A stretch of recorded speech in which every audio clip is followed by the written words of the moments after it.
प्रभु के वचन का, प्रभु के दास का और प्रभु यीशु का जोर से तालियों के साथ जोर से कीजिए। खुदा के दास खुद आपको बोले आपकी तारीफ करें तो तालियां कीजिए।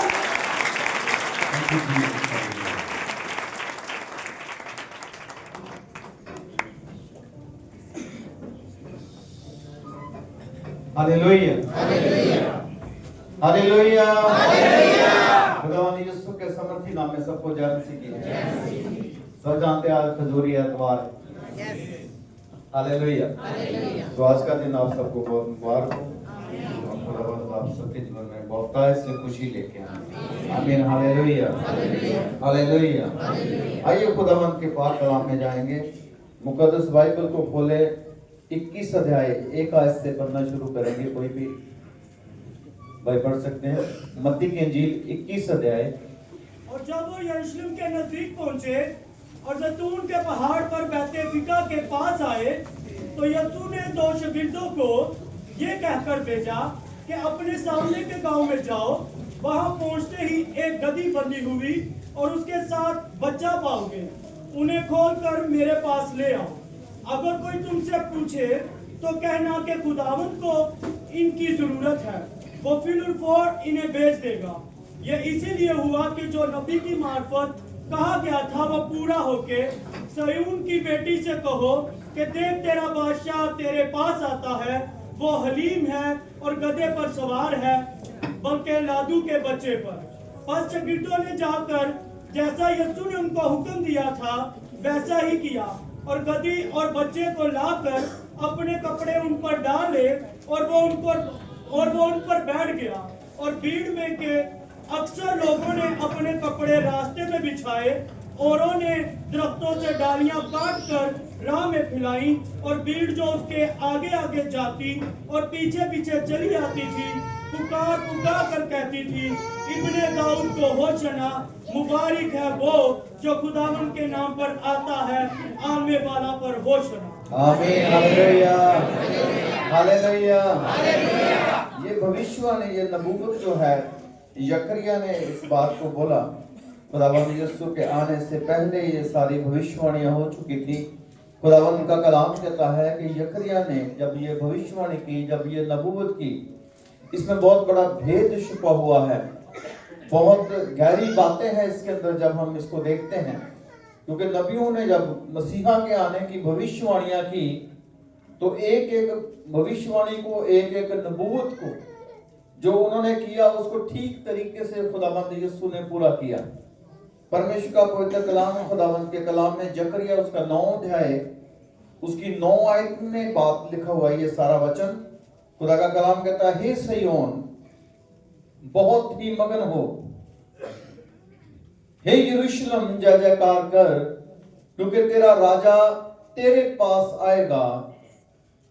वो धर्मी और उद्धार पाया हुआ है, वो दीन है और गधे पर, वरन गधे के बच्चे पर चढ़ा हुआ आता है। Hallelujah hallelujah. इसको हम इस दिन को बड़ी ही खुशी के साथ हम मनाते हैं, लेकिन इसके भेद को, इसके मतलब को भी समझना हमारे लिए बड़ा ज्यादा जरूरी है।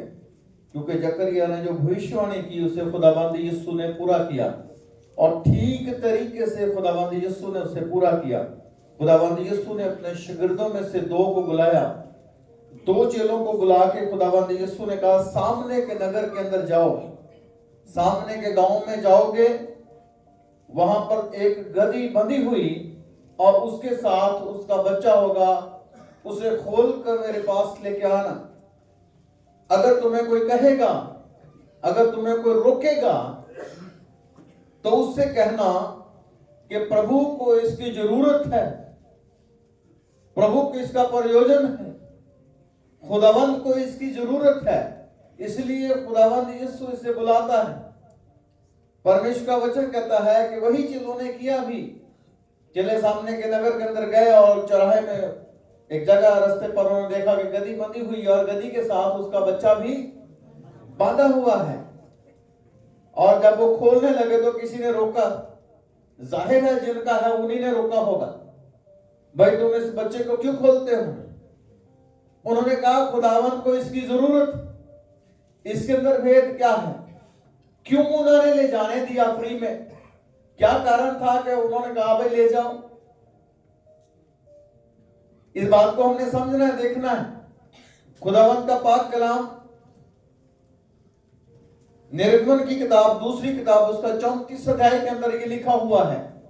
परमेश्वर का पवित्र कलाम, इसका जवाब आपको ठीक और सीधा बिल्कुल करेक्ट मिलेगा। उसको पढ़ें आप। दूसरी किताब है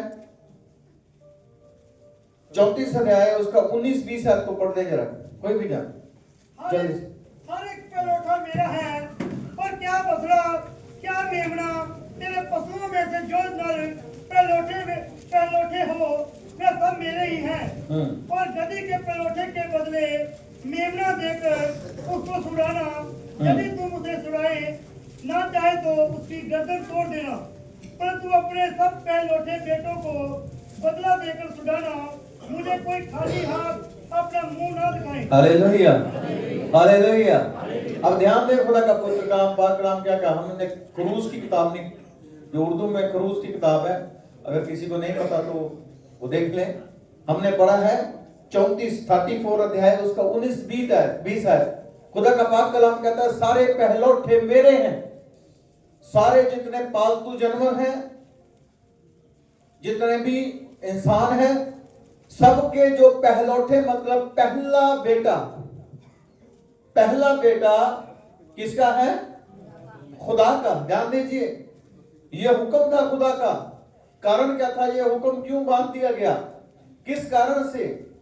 कारण यह था कि जब खुदा ने मिस्र के अंदर पहलौठों को मारा, तो उसी दिन से खुदावन ने इजराइल से उनके पहलौठों को मांग लिया। ध्यान दीजिए, गधा जो है, गधे को कभी भी वेदी के ऊपर चढ़ाया नहीं जाता। ध्यान दीजिए, गधा जो है, गधे को कभी भी वेदी के ऊपर चढ़ाने के योग्य नहीं समझा जाता। उसको वेदी के ऊपर चढ़ाया नहीं जाता, क्योंकि जब खुदा ने पहलौठे मांगे तो किस काम के लिए मांगे? कुर्बान होने के लिए, जो खुदा के हो जाएं। जानवरों के जो पहलौठे होते थे उनको वेदी पे ले जाया जाता था, वो खुदा के सामने दे दिए जाते। लेकिन आदमी के जो पहलौठे होते थे बच्चे, उनको दाम देकर छुड़ा लिया जाता। जो दाम, जो उसकी कीमत जो थी, वो याजक तय करते थे कि कितनी। वो उसकी हैसियत देखेंगे कि कौन से खानदान से है, कौन से परिवार से है, इसके पास कितना है और ये कितना भेंट के रूप में दे सकता है।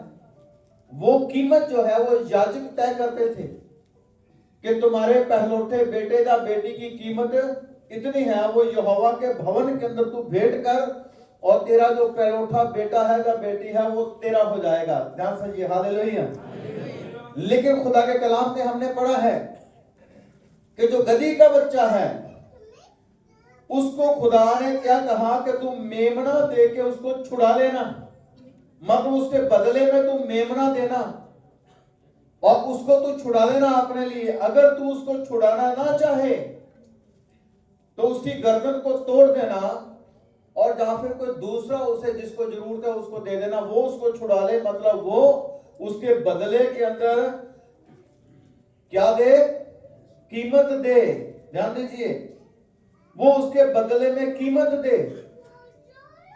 तो जब वो उसके बदले में कीमत देगा तो वो उसका हो जाएगा। इसीलिए वो गधी का जो बच्चा था वो पहलौठा था, मतलब पहला था। इसलिए जब खोलने वाले गए तो खुदा का पवित्र कलाम कहता है, जब खोलने वाले गए तो चेलों से उन्होंने कहा भाई क्यों खोलते हो? उन्होंने कहा प्रभु को इसकी जरूरत है। तो मालिक जो है वो शांत हो गया, क्योंकि उसने समझा कि इसका छुटकारा हो गया है। Hallelujah, hallelujah. अब गधी का बच्चा मरेगा नहीं, इसका छुटकारा हो गया, इसका छुटकारा देने वाला हो गया। ध्यान दीजिए, बदले में मेमना देने की बात थी, खुदाबंद यीशु ने अपनी कुर्बानी को उसके ऊपर दी। आमीन, हालेलुया, हालेलुया। क्या मेरी बात समझ रहे कि नहीं समझ रहे? बदले में भी देना था ना। खुदाबंद यीशु ने अपने आप को क्रूस के ऊपर दिया, बदले में कुर्बानी।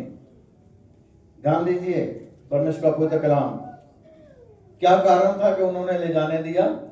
क्योंकि शरअ के मुताबिक उसका भी छुटकारा होना जरूरी है। हालेलुया। मतलब कि वो मारा ना जाए, क्योंकि साफ लिखा है अगर तुझे नहीं चाहिए तो उसकी गर्दन को तोड़ देना, फेंक देना। लेकिन वेदी पे नहीं आए। और अगर छुड़ाना चाहे तो बदले में कीमत देके छुड़ा लेना। हालेलुया। इसलिए साधु सुंदर सिंह क्या कहते थे? वो कहते मैं तो खुदा का गधा हूं और वो मेरे ऊपर हमेशा सवार रहता है, उसने कीमत देके मुझे छुड़ाया है। आमीन। हालेलुया। हालेलुया। इसलिए उसकी बहुत सारी बातें हैं इसके अंदर। लेकिन जब परमेश्वर के पवित्र कलाम में भविष्यवाणी, ये जो नबूवत है, जब जकरिया ने नबूवत की तो उसको हम खास तरीके से देखेंगे। परमेश्वर का वचन क्या कहता है? जब जकरिया ने नबूवत की, उसने कहा हे सिय्योन बहुत ही मगन हो। यहाँ पर 7 बातें हैं। हे सिय्योन बहुत ही मगन हो। मगन होने का मतलब क्या है? लीन हो जाना। लीन समझते हैं? खो जाना, उसके प्रेम में खो जाना, लीन हो जाना, उसके अंदर समा जाना कह लो। दूसरे किसी भी बात की चिंता ना होना। यानी जिस काम में, एक काम में आप लगे हुए हैं, दूसरा आपको बुलाएगा तो वो कहेगा भाई नहीं ये इसके अंदर खोया हुआ है, उसको दूसरी बात सुनाई नहीं देती। ध्यान दीजिए, इसलिए परमेश्वर का वचन कहता है हे सिय्योन बहुत ही, बहुत है थोड़ा, बहुत, यहां पर लिखा बहुत ही मगन हो, क्योंकि तुझे जरूरत है खुद अपने उद्धार करता, अपने मुक्तिदाता खुदावंद यीशु में लीन हो जा, उसके अंदर मगन हो जा, उसके अंदर तेरा ध्यान हो, दूसरी कोई भी बात में तेरा ध्यान ना हो। लिखा है कि हे यरूशलेम जय जयकार कर। जब छुटकारे का दिन निकटा है तो तू क्या कर? जय जयकार कर, अपना मुंह खोल कर जय जयकार कर। खुदावंद के कलाम में लिखा, जब जय जयकार करने की बारी है तो लिखा छत के ऊपर चढ़ के तुम क्या करो? प्रचार करो। जब नारे मारो तो लोगों को पता चले कि नारे लग रहे हैं। लिखा कि जय जयकार कर, यानी बहुत ही खुश हो, आनंद हो, परमेश्वर की स्तुति कर, परमेश्वर का धन्यवाद कर और उसमें खुश रहे, उसके अंदर आनंद रहे, उसके अंदर खुशी मना। ये 2 बातों से शुरू करता है जकरिया। क्यों? क्योंकि तेरा उद्धार करता तेरे पास आता है। आमीन। हालेलुया। हालेलुया। तेरा उद्धार करने वाला तेरे पास आता है।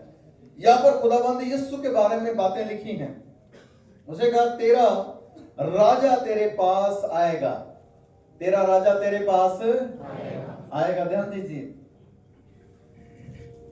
खुदाबंद यीशु के बारे में लिखा, वो राजाओं का राजा और प्रभुओं का प्रभु है। राजाओं का राजा और प्रभुओं का प्रभु। जब फरिश्ता आया मरियम के पास तो उसने क्या कहा? यीशु मसीह राजा होगा, परमेश्वर दाऊद का सिंहासन उसको देगा और उसके राज्य का कभी भी अंत ना होगा, वो राजा होगा। जब खुदाबंद यीशु को पकड़ा गया तो पिलातुस बार बार उससे कहता था क्या तू राजा है? यूहन्ना के इंजील में आपको मिलेगा, क्या तू यहूदियों का राजा है? खुदावंद यीशु ने कहा तूने अपने मुंह से कह दिया कि मैं राजा हूं। इनकार नहीं किया, इनकार नहीं किया खुदावंद यीशु ने कि तूने अपने मुंह से कह दिया कि मैं राजा हूं। पिलातुस बार बार क्यों पूछता है? क्योंकि इसलिए पूछता है कि कहीं ये यहूदी कौन है, ये सारे के सारे हमारे हाथ से, रोमी साम्राज्य से निकल ना जाए। और यहूदी चाहते भी ये सही है। याकूब ने अपने बेटों से कहा था जब तक शिलो ना आए, सही है, राजदंड जो है यहूदियों के हाथ से चला जाए तब उसका आना होगा। राजदंड मतलब राज्य। शरअ के अनुसार पहले मौत का हुक्म देने का उनके पास अधिकार था। यह ध्यान देने वाली बात है। जो वचन नहीं पढ़ते हुए थोड़ा सा ध्यान दें ताकि आपको थोड़ा सा पता हो। यहूदियों को यह अधिकार था कि वो मौत की सजा सुना सकते हैं। मूसा के टाइम से चल रहा। एक बंदे को लकड़ियां मिलते हुए पकड़ लिया और क्यों सब्बत का दिन था उसको कैद कर दिया।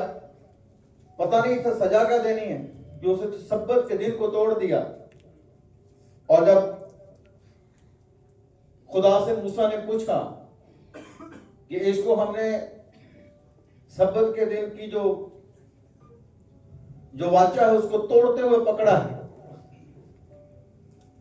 तो जो कभी नहीं सोचा होगा मूसा ने भी, तो खुदा ने उसको आज्ञा क्या दी कि इसको पत्थर मारो, पत्थर मार के मारो। बाहर ले गए, पत्थर मार के मार दिया। ध्यान दीजिए, ये क्या है? शरा का हुक्म। शरा के अनुसार हुक्म था कि उनको मौत की सजा देने की क्या थी?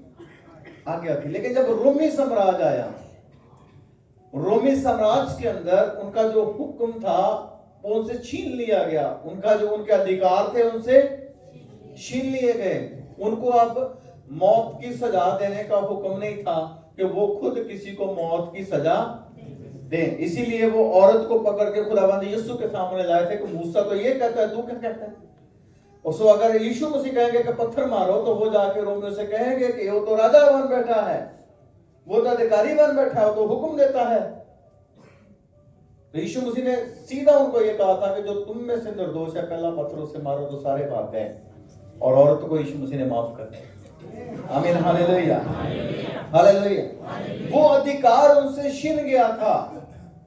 लेकिन जब अधिकार छीन गया था तो राजा अभी तक आया नहीं था। उनको लगता था कि नहीं है, लेकिन यीशु मसीह का जन्म हो चुका है।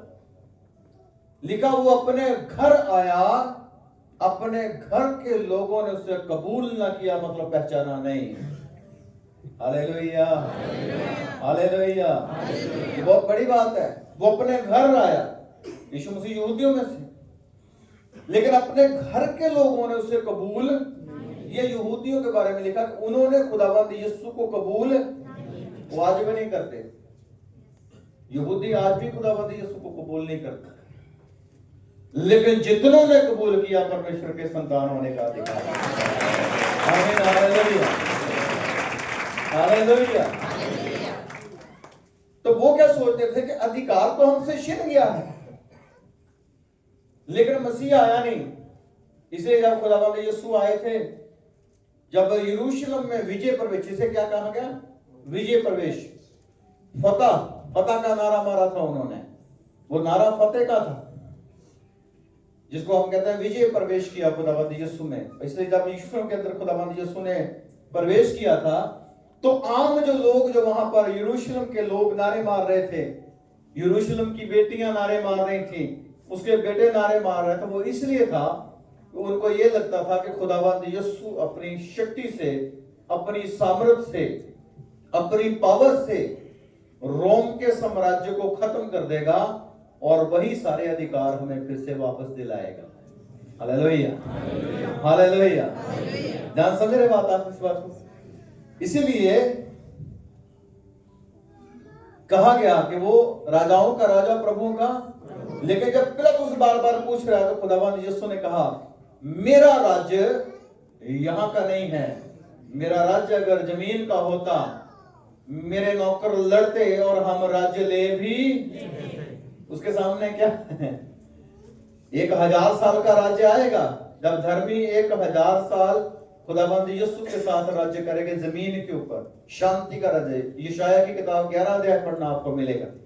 शांति का राज्य होगा और बड़ी ही शांति, अद्भुत शांति होगी, बड़ा ही सुकून होगा उसके अंदर। धर्मी लोग, मसीह के लोग उसके साथ होंगे।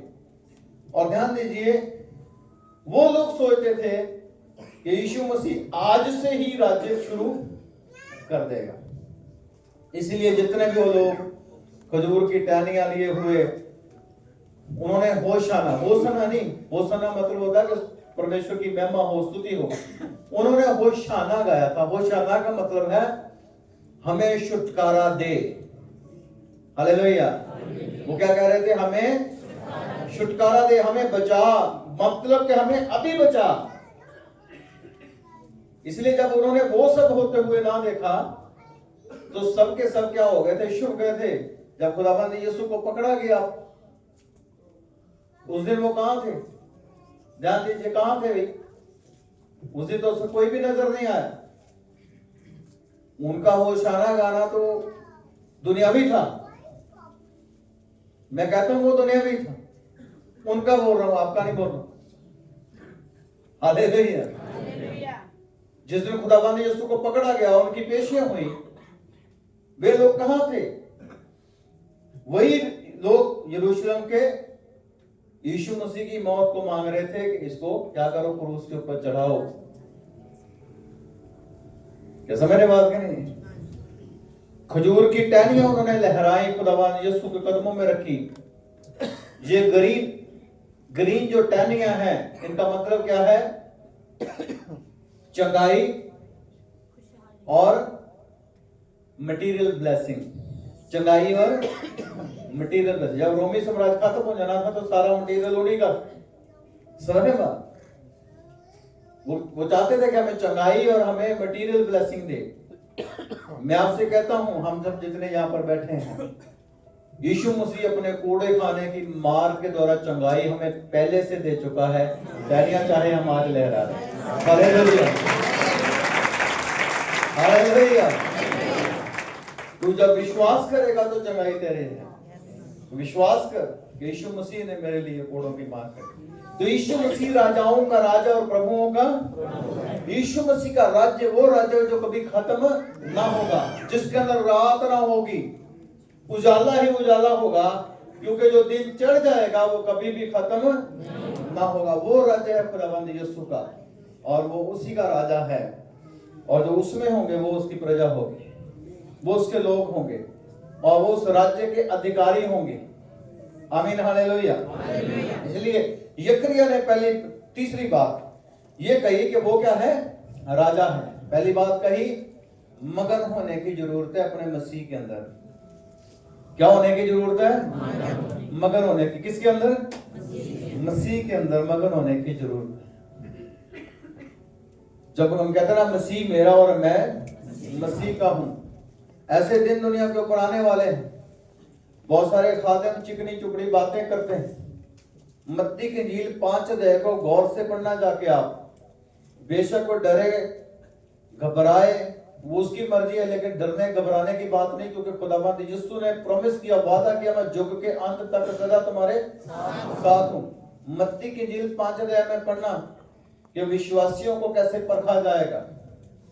ये परख मसीह के आने के बाद नहीं होगी, मसीह यीशु के आने से पहले होगी।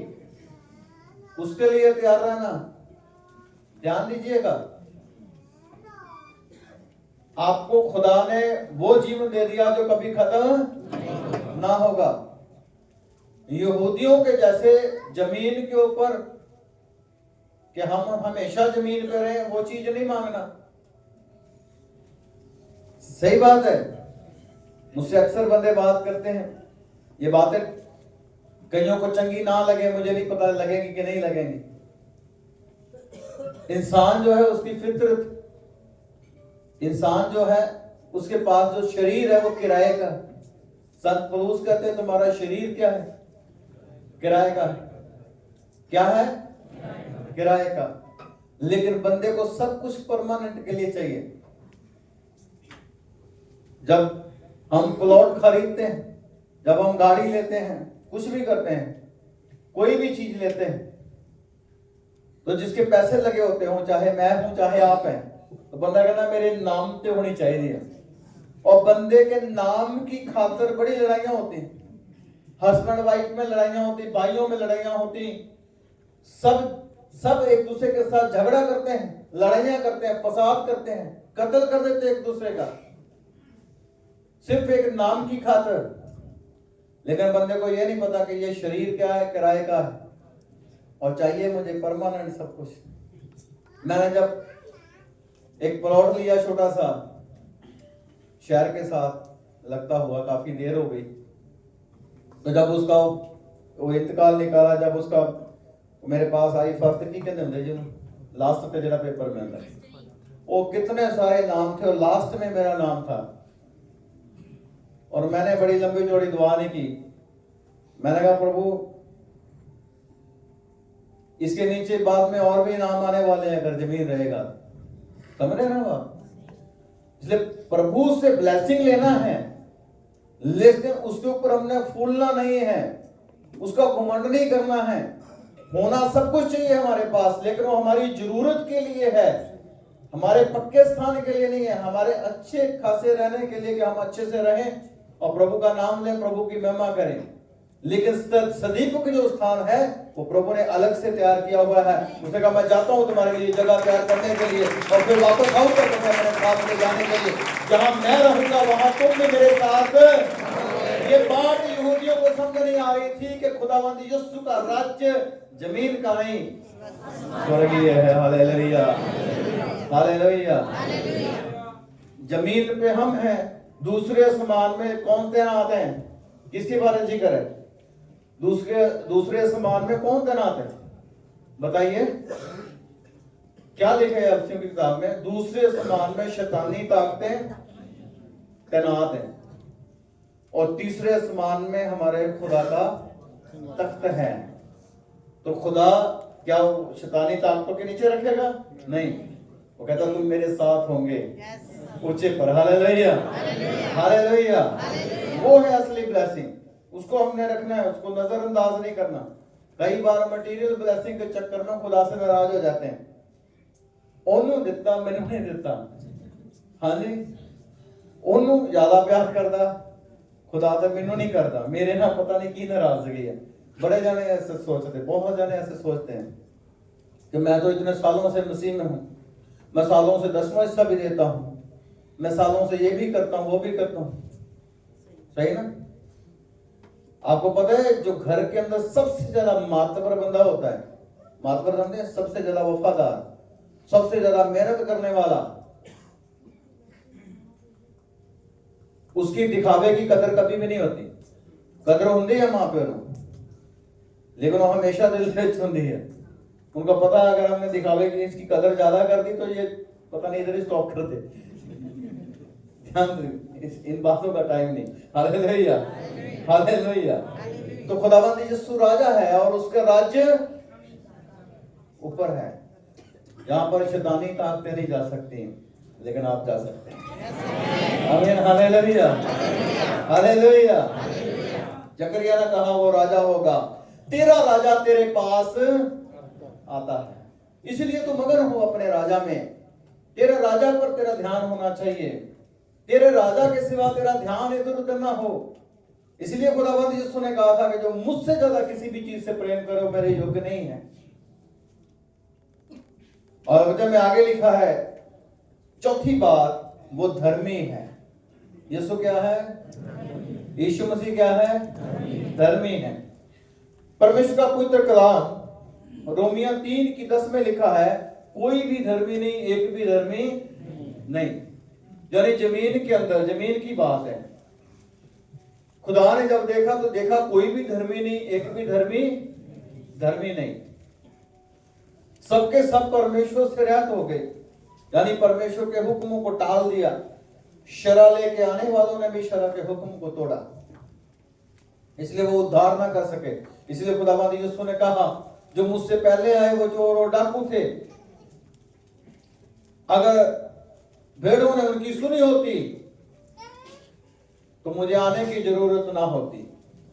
आमीन, हालेलुया। खुदा का कलाम क्या कहता है, जकरिया क्या कह रहा है, वो क्या है? खुदावंद यीशु क्या है? धर्मी है, मतलब रास्तबाज है। एक रास्तबाज है, वो खुदावंद यीशु है, और जो खुदावंद यीशु में है उसके बाद वो रास्तबाज है। आमीन, हालेलुया। ध्यान दीजिए, लिखा गया वो धर्मी पैदा हुआ, खुदावंद यीशु धर्मी पैदा हुआ। लेकिन जब इंसान के बच्चे माँ और बाप की औलाद से पैदा होते, वो धर्मी पैदा नहीं होते। उनके अंदर ब्लड का रिलेशन होता है, उनके अंदर वो आदम से चला आ रहा गुनाह पाया जाता है, रिलेशन से पैदा होते हैं। लेकिन खुदावंद यीशु की क्वालिटी क्या हो रही थी कि वो धर्मी है, मतलब उसके ब्लड के अंदर कोई भी गुनाह नहीं है, वो बेगुनाह है। इसलिए खुदावंद यीशु ने चैलेंज किया, कौन है तुम में जो मुझ में गुनाह साबित करता है? आमीन, हालेलुया, हालेलुया। कौन है तुम में जो मुझ में गुनाह सब? ये बात बाप इब्राहिम ने मेरी कही, ये बाप इसहाक ने भी नहीं कही, ये नबी याकूब ने भी नहीं कही, नबियों में से किसी ने ये बात नहीं कही, कौन है तुम में जो मुझ में गुनाह साबित करता है? दुनिया के अंदर कोई भी व्यक्ति या कोई भी अदर पर्सन जो माँ बाप की औलाद हो, उसने कभी भी दावा नहीं किया कि मैं धर्मी पैदा हुआ। लेकिन खुदावंद यीशु का यह दावा है कि मैं धर्मी पैदा हुआ, मतलब मेरे अंदर कोई गुनाह नहीं। तुम में कौन है जो मुझ में गुनाह साबित करता है? यकरिया ने कहा वो धर्मी होगा और वो सबको धर्मी बनाएगा। आमीन, हालेलुया, हालेलुया। हम उसके द्वारा धर्मी ठहरे हैं, वचन कहता है। किसके द्वारा धर्मी ठहरे हैं? किसके द्वारा रास्तबाज ठहरे हैं? यीशु के द्वारा हमें रास्तबाज बनाया गया है, हमें धर्मी बनाया गया है। हम धर्मी पैदा नहीं हुए थे, लेकिन खुदावंद यीशु जब पैदा हुआ वो धर्मी पैदा हुआ। ये बात है, ये जो जकरिया कह रहा है कि जब वो पैदा होगा पैदाइश से वो धर्मी हो। आमीन, हालेलुया। क्या समझ आ रही है आपको? आमीन, हालेलुया। ये वेद की बात है, यही वेद की बात है। ये अदर लोगों को समझ नहीं आती। उनको तो ये पता है क्रिश्चियन बन गए, ये क्रिश्चियन बन गए, बस ये पता है भाई ये ना धर्म चेंज कर लिया। भाई धर्म कौन सा धर्म था? धर्मी तो खुदावंद यीशु है और उसमें तो हम धर्मी बने हैं। आमीन, हालेलुया, हालेलुया। और आगे लिखता है, जकरिया कहता है वो उद्धार पाया हुआ है। हालेलुया। यीशु मसीह उद्धार पाया हुआ है, मतलब वो उद्धार पाया हुआ है, मतलब उर्दू में क्या लिखा उद्धार पाया हुआ है? नजात, नजात उसके पास ऑलरेडी है, मतलब जीवन उसके पास ऑलरेडी है। उसको नजात पाने की जरूरत नहीं है, क्योंकि नजात उसी के अंदर है। इसलिए खुदावंद यीशु ने कहा मैं जमीन के ऊपर क्यों आया? मैं इसलिए आया कि मैं पापियों का उद्धार करने के लिए आया हूं। आमीन, हालेलुया। मैं लोगों को नजात देने के लिए आया हूं। उनके पास नजात नहीं है, उसके पास ऑलरेडी है, मतलब जीवन ऑलरेडी है। खुदावंद यीशु ने कहा मेरा प्राण, मतलब मेरी जान को लेता नहीं, मेरी जान को ले भी नहीं सकता। मैं अपनी मर्जी से अपनी जान देता हूं और तीसरे दिन उसे वापस भी ले लेता हूं। आमीन, हालेलुया, हालेलुया। जीवन उसी में है और उद्धार खुदावंद यीशु में है। इसीलिए लिखा कि दादू दुनिया बावरी मड़िया पूजन। और तुसी बोलो, तुसी मेरे नाल है ना सारे में, कदे पादरी होना पड़ता। दादू दुनिया बावरी मड़िया पूजन ऊत समझदे जिन्हां नूं अकल नहीं हुंदी, जिन्हां दे दिमाग ते पर्दा पिया होया, जेड़े जहानों लंघ गए उन्हां के देने वो कुछ नहीं दे सकते। कहता वो खुद कब्रों में तुम्हें बेटे कैसे देंगे? वो खुद कब्रों में तुम्हारा उद्धार कैसे करेंगे? और खुद कब्रों में तुम्हें नजात कैसे देंगे? नजात वही देगा जिसकी कब्र खाली है, इसीलिए कहता जयकार कर, इसीलिए कहता आनंद हो, इसीलिए कहता खुशी मना अपने खुदावन में, क्योंकि तेरा उद्धार करने वाला आया है और वो तेरे पास आता है। Hallelujah, hallelujah, hallelujah. इसीलिए कहता है जयकार कर, क्योंकि आज जो तेरे पास आता है वो उद्धार पाया हुआ है। उसको उद्धार पाने की जरूरत नहीं। वो याजकों के समान अपने लिए लहू लेके नहीं जाता, बल्कि वो अपना लहू देता है सबके लिए। आमीन, हालेलुया। दूसरे याजकों के समान नहीं, जो दूसरे का लहू लेके जाए और फिर भी नहीं पता उसको कि अंदर मैंने बच के बाहर आना है कि अंदर मैंने मर जाना। लेकिन लिखा हुआ अपने ही लहू में, अपने लहू के द्वारा प्रवेश किया और नजात पाया हुआ है, उद्धार पाया हुआ है, मतलब उसके पास उद्धार है। आमीन। जकरिया ने बड़ी सटीक ये भविष्यवाणी किया और बड़ी गहरी बात है, सही ना? लिखा कि वो धर्मी है और उद्धार पाया हुआ है। 6वीं बार वो दीन है। हालेलुया। वो क्या है? दीन है, मतलब हलीम है। जमीन के ऊपर खुदावंद यीशु के समय में और आज भी खुदावंद यीशु से हलीम कोई नहीं। आमीन हालेलुया। उससे ज्यादा दीन कोई नहीं। लिखा है कि खुदावंद यीशु क्रूस की मौत तक दीन रहा, हलीम रहा। उसने क्रूस की मौत भी सहली, मतलब एक लफ्ज भी नहीं बोला, एक पलटवार नहीं किया किसी के ऊपर। ना गाली सुन के गाली दी, ना थप्पड़ खा के थप्पड़ मारा, ना किसी को धमकी दी, ना किसी को श्राप दिया। श्राप समझा ना, श्राप, लानत, लानत नहीं दी। हम देखते हैं शुरू से नाटकों के अंदर ऋषि मुनि, बड़े बड़े ज्ञानी, बड़े बड़े वो जंगलों के अंदर जा जाके बड़ी बड़ी भक्ति करते हैं, कुछ रिद्धियां सिद्धियां पा लेते हैं। सही, अगर किसी ने उनको थोड़ा सा भी क्रोध दिलाया, थोड़ा सा ही, ज्यादा नहीं, थोड़ा सा, ओ मैं तुझे शराब देता हूं। बचपन से नाटकों में देखते आए हैं, झूठी बात थोड़ी है। 82 का जन्म, बचपन से देखते हैं, मैं तुम्हें शराब देता हूं। यीशु मसीह क्या कहता है? मैं तुम्हें शराब नहीं देता, वो मैं तुम्हें नज़ाहत देता हूं, मैं तुझे मुक्ति देता हूं, मैं तेरा उद्धार करता हूं, तेरा नाम जीवन की किताब में लिख देता हूं। आमीन हालेलुया, हालेलुया। जो यीशु मसीह को नहीं जानते वो सोचते हैं यीशु मसीह आम ही है, यीशु मसीह साढ़े पापे वर गई है। सही गल है, वैसे सोचते हैं कि यीशु मसीह साढ़े पापे वर गई है, तो उन्होंने फर्क नहीं पता कि थोड़ा बाबा किथे आ, मसीहा दा किथे आ। हालेलुया, सच्ची बात है।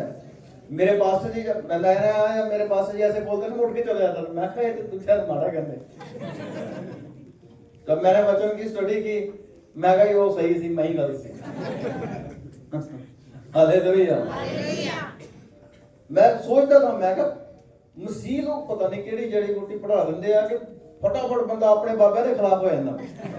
सही बात, मैं खुद सोचता था, मैं बातों को खुद सोचता था कि बंदा अपने बाबे के खिलाफ हो जाता जो बचपन तो मंदा आया। देखो, खुदा ने हमें दिल दिया है, दिमाग भी दिया है, जिस्म भी दिया है, सोचने की शक्ति, समझने की शक्ति और सामर्थ्य दी है। सही ना? तो ये जरूरी नहीं कि जो भी हमें पहले सिखाया गया तो उसी के ऊपर ही हमने चलना है। हर बंदे को चाहिए कि परमेश्वर की खोज करे। जो खोज नहीं करेगा वो भी सजा का हकदार होता है, और जिसने खोज कर ली उसने पा लिया है। आमीन हालेलुया, हालेलुया। तो खुदावंद यीशु ने क्रूस की मौत तक अपने आप को क्या किया? हलीम किया, दीन किया। कहां तक? क्रॉस की मौत तक। हम कहां तक करते हैं? हम कहां तक करते हैं? मैंने लगा कि दरवाजे तक। दरवाजे तो बाहर हो गए तो फिर साडा क्रोध भड़ के जाता। सही गल, फिर साडा गुस्सा भड़कदा और बहुत ज्यादा भड़कदा। लेकिन वो कहता तेरा उद्धार करता तेरे पास आया, लेकिन वो दीन है। दीन क्यों है भाई? दीन वो इसलिए है कि जो भी हमने किया है वो माफ करने के लायक ही नहीं थे। जो हर एक बंदे ने किया है और बाप दादों से चलता आ रहा है, वो माफ करने का लायक ही नहीं थे। मूर्ति पूजा खुदा के सामने बहुत बड़ा पाप है, बहुत बड़ा।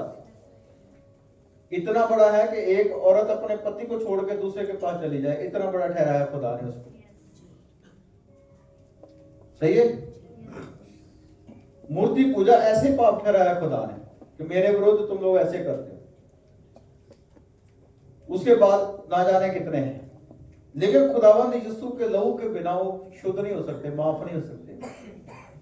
अगर खुदावंद यीशु अपने आप को दीन ना करता, आपको पता है समस्त सेना शैतान की खुदावंद यीशु के पीछे थी जब खुदावंद यीशु को क्रॉस पे चढ़ाया गया। सारी सेना यीशु मसीह के पीछे थी कि यीशु मसीह के मुंह से कोई ऐसी बात जो वो दोषी ठहरे। लेकिन लिखा है, यशायाह कहता उसने भेड़ जैसे उन कतरने वाले के सामने क्या रहती है? चुप रहती है। लेकिन भेड़ की क्या कतर है? ऊन कतर है। क्या कतर है? और नाई के सामने तुझे जाके पहने कितना करोड़ा पौने है ना? नाई के सामने जाने कितना करोड़ा पौने, बेबियां कितना करोड़ा पौने पार्लर जाने, सही ना? नहीं। तो भेड़ ऊन कतरने वाले के सामने क्या रहती है? उसका तो काम आसान है, तो हल्की हो रही। लेकिन यीशु मसीह को तो क्रूस पे दिया जा रहा था, उसका तो काम आसान है, वो उसको तो आनंद आ रहा है क्योंकि उसका बोझ हल्का हो रहा है। और यीशु मसीह इसमें आनंदित थे, उसके लोगों का बोझ हल्का हो रहा था। मरने में भी आनंदित थे। हालेलुया। वो हमारा बोझ हल्का करने के लिए यीशु मसीह ने अपना मुंह ना खोला और ये ना कहा कि खुदा मैं इनको देख लूंगा जिन्होंने मुझे वेंदा है। और सारे आ जाते हैं उसमें पृथ्वी के लोग, अगर ऐसा खुदाबंद यीशु बोल देते। क्योंकि यीशु मसीह के खून की कीमत यहूदियों ने इस बात को कहा था कि हम यीशु का खून हम पर और हमारी औलाद पर हो। तो 29 लाख यहूदी मारे गए थे। कितने? उसी रोमी साम्राज्य ने 29 लाख यहूदी मार दिए, जिसमें से 14 लाख यहूदियों को क्रॉस पे दिया गया था। शहर बना के साथ साथ क्रॉस बना के चढ़ा दिया क्रॉसों के ऊपर। कितने तो भूख से मर गए, 4 महीने तक घेराबंदी रही थी। लिखा ना, जब यीशु क्रूस उठा के जा रहे थे तो यरूशलेम की पुत्रियां पीछे रोती और पीटती आ रही थी। वो नासरत की नहीं थी, वो यरूशलेम की थी। तो यीशु मसीह ने पीछे मुड़ के देखा और कहा मेरे लिए नहीं, अपने लिए और अपनी औलाद के लिए रो, क्योंकि तुमने मुझे क्रॉस पे देने के लिए मेरे लहू का दाम कीमत देने के लिए मांग लिया है। यीशु के लहू की कीमत कोई भी इंसान नहीं दे सकता, लेकिन उसका शुक्रिया अदा करके उससे नजात जरूर पा सकता है। आमीन। Hallelujah, hallelujah. लिखा कि ये सारी क्वालिटी जो है किसके अंदर होगी? मसीहा के अंदर। कि वो क्या होगा? दीन होगा। मूसा के बाद किसी का जिक्र नहीं आया था कि कोई दीन पैदा हुआ। समझ रहे बात? लिखा उस समय मूसा जमीन के सारे लोगों से ज्यादा हलीम था। सही है? ऐसा लिखा है ना? उसके बाद किसी का जिक्र नहीं आया कि कोई इतना हलीम। लेकिन मूसा ने भी कत्ल किया था, ध्यान दीजिए। जब मूसा ने कत्ल किया था तो मूसा के बारे में लिखा गया तो वो हलीम था। बाकी कैसे होंगे जमीन के लोग? समझ आ रही मेरी बात? बाकी कैसे होंगे? लेकिन खुदावंद यीशु ने तो कत्ल छोड़ो, उसने तो किसी को ऐसे भी नहीं किया, मुंह से ऐसे नहीं किया, एक भी बात नहीं बोली। सही ना?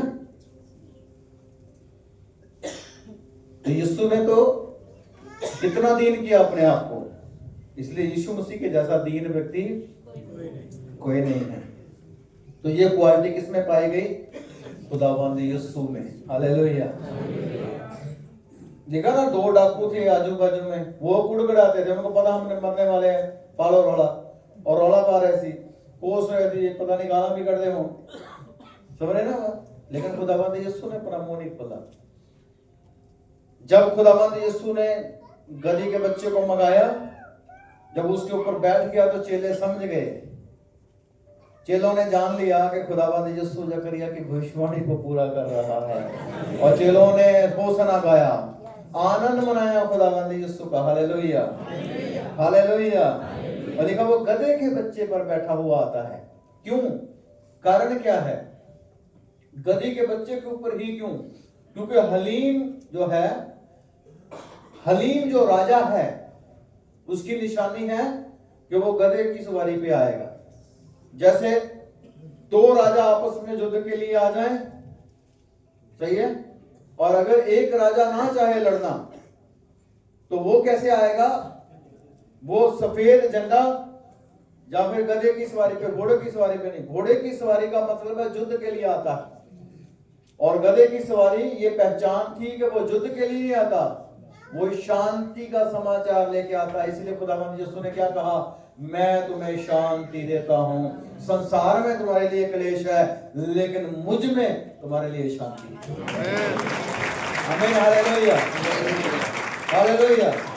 ये गधी के बच्चे पे आने का मतलब क्या है? शांति के साथ सुलह करने के लिए। हालेलुया। क्या करने के लिए? ध्यान दीजिए, यीशु मसीह से पावरफुल थे। हालेलुया। किसके साथ सुलह करने के लिए आए? हाँ जी, यीशु मसीह किसके साथ सुलह करने के लिए? कहला आओ हम मिलके क्या करें? सलाह करें। खुदा क्या कहता है? आओ हम मिलके क्या करें? तुम्हारे पाप चाहे लाल रंग के हों चाहे किरमत जैसे हों, मैं तुम्हें उनके जैसे सफेद और बर्फ के समान सफेद कर दूंगा। इसीलिए वो शांति के साथ आता है। आमीन, हालेलुया, हालेलुया। हर इंसान ने परमेश्वर का विरोध किया, खुदा का विरोध किया, लेकिन यीशु मसीह ने सुलह कराई। आमीन, हालेलुया। और उसकी निशानी क्या थी? राजा जो राजाओं का राजा है, यीशु मसीह तो राजाओं का राजा है। यीशु मसीह तो राजाओं को बेचने वाला है। वो तो राजाओं को औहदे देने वाला है कि यहाँ पर कौन सा राजा होगा, वहां पर कौन सा राजा। ये खुदा की ओर से ठहराया हुआ है सारा कुछ। हालेलुया। फिर भी वो कैसे आता है? प्रेम के साथ आता है। आमीन, हालेलुया, हालेलुया। और गधा जो है, गधा भाट होता है। क्या होता है? भाट होता है ना। अब्राहम जब कुर्बानी देने के लिए जा रहा था अपने बेटे की, तो लिखा है अब्राहम ने सारी वो स्वर्ग जो वस्तुएं थी, यानी सारी जो सामग्री थी, सामग्री समझ ना, मटेरियल, सामान, किसके ऊपर लाद दिया? गधे के ऊपर लाद दिया और चल पड़े। सही है, गधे के ऊपर लाद दिया। वो किस बात के लिए था? वाचा बांधने के लिए, खुदा से आशीष पाने के लिए जा रहा था, खुदा से बड़ा नाम पाने के लिए। तो उसको तो नहीं पता था, लेकिन खुदा को पता था कि आज इसको मैं बड़ा नाम दूंगा, आज इसके साथ बड़े बड़े प्रॉमिस होंगे, आज अब्राहम के साथ मैं वाचाएं बांधूंगा, अपने वादे उसके साथ करूंगा। एक गधा इस बात का प्रतीक था कि गधे के ऊपर सारा सामान ला दिया। वो सामान किस बात का था? कुर्बानी का। हालेलुया। कुर्बानी का सामान गधे के ऊपर लाद दिया और कहां पर गया? मोरिया पहाड़। मोरिया पहाड़ का मतलब क्या है? यरूशलेम। हालेलुया। कहां पर प्रवेश किया वो?